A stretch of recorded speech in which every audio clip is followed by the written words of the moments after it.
Another supplement that's done with, and I know we've talked about this before as well, is ecdysteroids, like beta ecdysterone. I mean, obviously very overrated. We could do sports nutrition, or we could do nutrition bars and drinks. Oh gosh, stay away from bars and drinks because I'm going to roast everyone. Okay, sports nutrition for 500. There we go. Or maybe how about we go to nutrition bars and drinks? Okay. They're all just going to be overrated. They're all going to be overrated. Okay, every single one. Let's not do that then. Never mind. We're going to sports nutrition. Spoiler alert. For 500. Okay, this one might be a bit easier. Hydrolyzed protein powder, whey. It's actually way underrated. It used to be overrated. Now it's underrated. I'll give my protein is one of my 2 favorite supplements for performance. Yeah, I think that is a reasonable outlook. Most people for like this is specifically for sports nutrition. Yeah. Well served by getting some protein in earlier on in the day. Next, Atkins bar again. Overrated. Keto friendly though. Still overrated. There we go. Definitely overrated. Keto friendly. Yeah. These are carnivore friendly. Nice. Ooh, these I actually like. Quest nutrition protein chips. Oh, those are underrated. They're so good. They're good. No digestive distress. It's like one of the few protein things out there that I will actually eat. I have some at my house right now. Yep. It's a guilty pleasure for sure. Yes. Anything crispy, cheesy. Oh, it's just Have you had the taco ones? I don't know. I'm not sure. I'll check them out. They're really good. Those and the sour cream are really good. I also like high protein, low sugar Pop-Tarts. I always like to give James that because give him crap about his Pop-Tart bulk. That's so fun. Wait, is that what he's doing for his bulk? No, he did that many years ago. That's so funny. He did a Pop-Tart bulk. It worked. He gained a lot of body weight. So. Yeah, body weight. In the weight loss category, right? Versus weight gain category. Certainly. So here we have another electrolyte powder. We already kind of talked about those. Yeah, I think from a performance standpoint, from an athletic performance standpoint, I still consider them underrated even with them being popularized. I just think that you should be getting more sodium through your actual diet and not have to rely on drinking electrolytes during your sport. However, they're still underrated in my opinion. Interested to get your view on this. Plant-based protein powder. If I'm comparing it to a true pure whey isolate, it's way overrated. However, if you are a vegan on a vegan diet or a plant-based diet, it is way underrated. So it depends on the spectrum that you're looking at. So I'd consider it underrated because most likely the person that's going to be buying that is going to be vegan or plant-based and they need more protein, whole proteins. Yeah, that makes sense. That's kind of a tough one because that's a polarizing topic. So, for some people it's probably overrated. For some people it's probably underrated. For me personally, people know that I like my plant-based protein plus collagen in the evening because less mTOR activation while I'm sleeping. But I guess to be fair, this is the sports and performance section, so not a true replacement. So for whey protein, going on down, more electrolytes. There's tons of companies now that have electrolytes. I think LMNT calls their affiliates salt miners or something like that. Salt sellers, they have something funny. I just kind of like it. But. So I was filming a video one time and I salt my food super heavily, especially when I'm dieting down. And I dropped a joke just saying it. I was like, salt is life. Well, I was really dieted down, so I was like a zombie anyways. And then they started making a meme out of me that salt is life. Nice.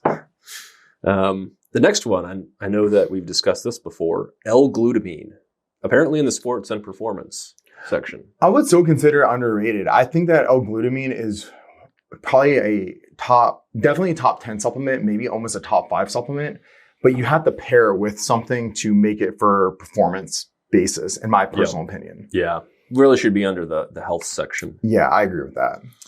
All right, let's do one more. Let's find a good one. All right, number 23, original BCAA powder. We've already talked about this one too. Overrated.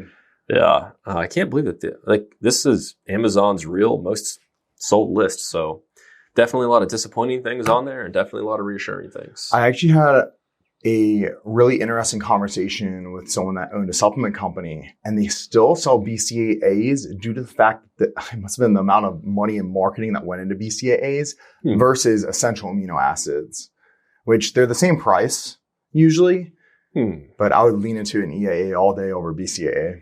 Yeah, for sure. Definitely agree with that.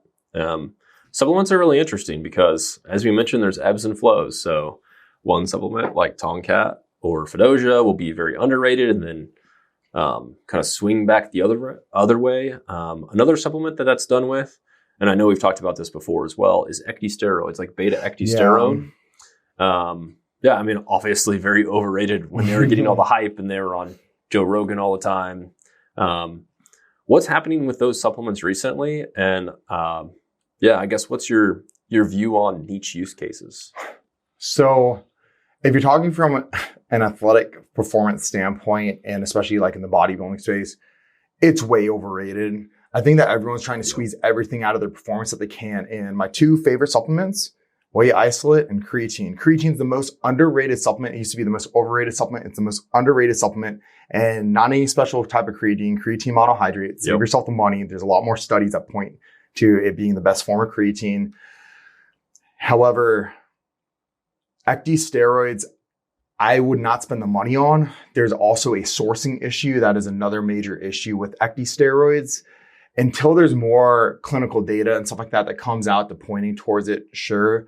I think if you're pathwaying, maybe on a bio-individual level, there could be a used case for it. And I think you and I have had a conversation around that there may be a used case for it if you're pathwaying heavily down it's the beta estrogen receptor, right? Yeah, the beta estradiol receptor. It certainly is an agonist at this receptor. And we know that in clinical data, it certainly leads to a higher amount of lean body mass, which is likely mostly just water that's pushed into the tissue. But if you think about a lot of performance enhancing compounds, like D-ball, a lot of the performance, and again, that's not necessarily a bodybuilding drug. It's more of a strength and powerlifting PED. And for some people that have very low estradiol, like someone who's a natural power lifter that's like dieting down to make a meet, if they take that, there's a couple things to take into account. They will likely be stronger, but they'll likely retain more water and more body weight, which might make it harder. So perhaps you take it in like a mega dose right after you make weight. That could be an interesting use case. My favorite candidate for this is a patient population that probably doesn't listen to a lot of more plates, more dates. Postmenopausal females with breast cancer that are on aromatase inhibitors that have rock bottom estradiol levels. Sure. They're great candidates for beta estradiol receptor agonists, given that the alpha estradiol receptor is in the breast tissue. And that's the one that you don't want to agonize. So theoretically, that could even help agonize beta estradiol receptor in bone and tissue like that. Just a good case of individualizing a supplement regimen. Yeah. D-ball, I think, is just a garbage anabolic steroid. I think like there's so many. Such a bodybuilder. It's just bad. Like it's methylated estrogen essentially is all that it is. And like you have Anadrol, which I think is better, even from a strength perspective, in my personal opinion. Not a health perspective, though. Not a health perspective. I mean, D-ball isn't either. If you're comparing it, and we'll have a separate podcast talking about overrated or underrated synthetics, both estrogens, progestogens, and androgens. So tune into our After Hours podcast for that. Maybe we should just call it Gillett Health Unhinged or something else. But, that'd be awesome. And type in the comments if you have a suggestion for what we call our After Hours non-clinical podcast, aimed mostly for entertainment. But that'll be a fun thing to dive into.